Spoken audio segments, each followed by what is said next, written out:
kuma wannan addu'a ta arafa ita ce mafi girman addu'a da ɗan adam in ya yi ta. In dai ba wani ya yi irin ta ba to ba wanda ya taɓa samun rana da ya addu'a irin ta haka, saboda annabi sallallahu alaihi wasallam ya ce mafi girman yini a wurin Allah shine yinin arafa.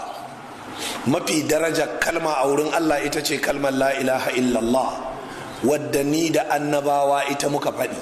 Shi yasa a wannan rana ake so kane kana addu'a kuma kane kana yawaita la ilaha illallah wahdahu la sharika la lahul mulku wa lahul hamd wa huwa ala kulli shay'in qadir. La ilaha illallah yuhyi wa yumit lahul mulku wa lahul hamd wa huwa ala kulli shay'in qadir. Ka yawaita wannan zikirin kuma kane kana shigo da bukatunka. Duk abin da kake bukata ran nan ka faɗa wa Allah. A cikin hadisi sahihi manzon Allah sallallahu alaihi wa alihi wasallama ya ce a ran nan ne Allah yake baiwa mala'iku kalmar da suka taba mishi ranar da zai halicci annabi Adam. Mala'iku sun taba cewa Allah ataj'alu fiha man yufsidu fiha wa yasfiku dima, ya Allah zaka dauki wani wanda zai zubda jini yayi kisan kai yayi barna ka aje shi a duniya? Sai Allah sai ba su ansa a dunkule ya ce musu inni a'lamu ma la ta'lamuna, na san abin da ba ku sani ba. Manzon Allah ya ce a duk ranar arafa sai Allah ya baiwa mala'iku amsa, sai ce ku dubi waɗannan suwaye, sai su ce 'ya'yan Adam ne, bayinka ne. Yaya suka zo? sai su ce wa Allah gashi nan sun zo kansu mutsu-mutsu, rigarsu tufafinsu yayi datti yayi kura.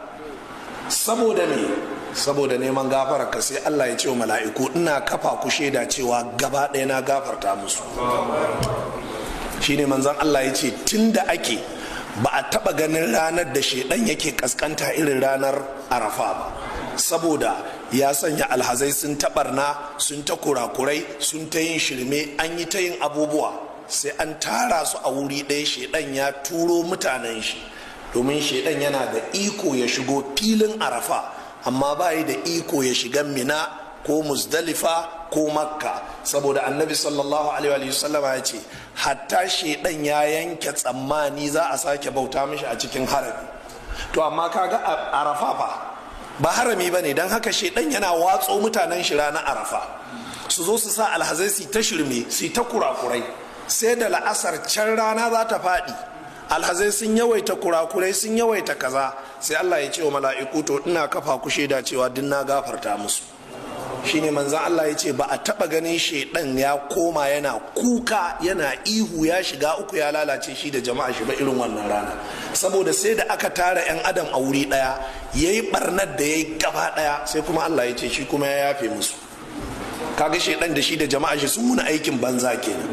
To don haka sai annabi a cikin hadisi yake cewa alhajju arafa, arafa ita ce hajji, ma'ana mafi girman rukuni daga cikin ayyukan hajji ita ce arafa.